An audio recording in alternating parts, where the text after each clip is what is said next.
Episode 1. The Silent Entry. The world of elite minds is hidden far beneath the surface of everyday life, a secret place known only to the most intelligent. Inside the glass-walled high-tech facility called the Nexus, the brightest minds gather. They aren't here to simply think. They're here to survive. This place is no ordinary academic haven. It's where the greatest intellectuals of the world are tested to their limits. Rei Ayanoshi, a mysterious young man with sharp eyes and a cold demeanor, walks down a sleek, silent corridor. He's always one step ahead, calculating, staying unnoticed. The air in the Nexus feels heavy, buzzing with the tension of countless minds locked in quiet warfare. Today is the day they begin. Rei steps into a large, circular room where about 20 other recruits are gathered. Conversations buzz as they nervously glance around. Some wear their anxiety on their sleeves, others mask it with confidence. But Rei, as usual, remains detached. His eyes flicker, analyzing the room, each individual quickly categorized. Among the crowd, a loud voice echoes. Riku Sento, a wild-haired genius, is already stirring excitement. Well, this is going to be fun. I heard we're starting off with something big. Riku's eyes gleam with energy, his grin wide as he talks to anyone who will listen. Rei observes him from a distance.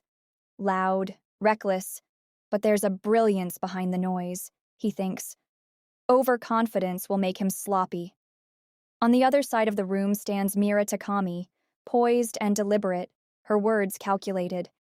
She's already engaging others in conversation, her charm undeniable. It's fascinating, isn't it? All of us, the best minds, brought here for a single purpose. It makes you wonder what the real game is, she says, effortlessly drawing people into her orbit. Rei's gaze sharpens. She's dangerous, he thinks. Subtle, manipulative. She's already laying the groundwork, building allies. I'll have to be careful with her. Suddenly, the room falls silent as the door opens. In walks Director Kuroda, an older man with an authoritative presence, dressed in a black suit. His gaze is intense, sweeping over the room, taking in every detail. "Welcome to the Nexus," he begins. His voice is deep, commanding attention. "You have been selected for your brilliance. Each of you represents the pinnacle of human intellect in your respective fields. But intelligence alone won't keep you alive here." Kuroda steps aside, revealing a massive digital screen behind him. The words, "Mastermind Tournament," flash in bold letters. The Mastermind Tournament is not a test of knowledge. It is a test of survival, mental, emotional, and strategic. You will be placed in simulations that mirror real-world crises. Your job is to solve them. Only the most capable will succeed. The others will fail. The room is tense. Some recruits shift nervously, others remain still, but the weight of the challenge is unmistakable. Kuroda continues, his tone unwavering. "Your first challenge begins now." In an instant, the recruits are transported into a virtual simulation, a barren desert city in ruins. Buildings lie in decay.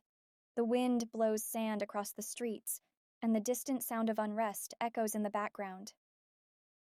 "You are in a city on the brink of collapse," Kuroda's voice booms from above. "Its economy has crumbled, resources are scarce, and the people are in revolt. You must each develop a plan to stabilize the government, restore order, and ensure survival.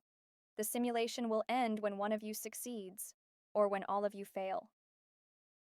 Rei stands still, his eyes scanning the surroundings. Already, he's piecing together the strategy.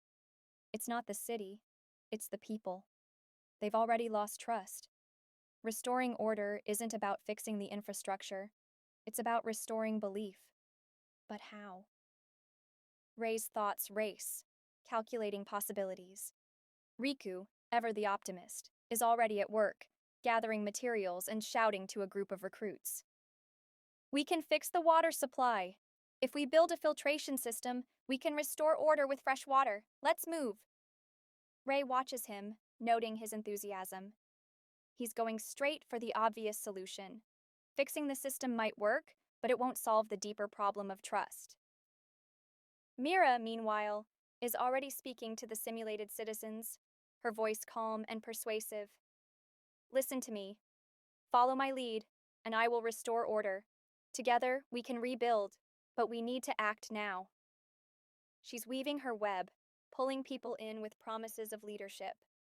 Ray knows she's playing a dangerous game, manipulating the situation to control not just the people, but the other recruits as well. Let them play their hands, Ray thinks. I'll wait until the right moment. When they're all distracted, I'll make my move. The simulation continues, with Riku building his systems and Mira consolidating her influence. But Ray, quiet and patient, watches from the shadows. He knows that in this game, it's not the first move that matters, but the final one. And when the time comes, Ray will be ready.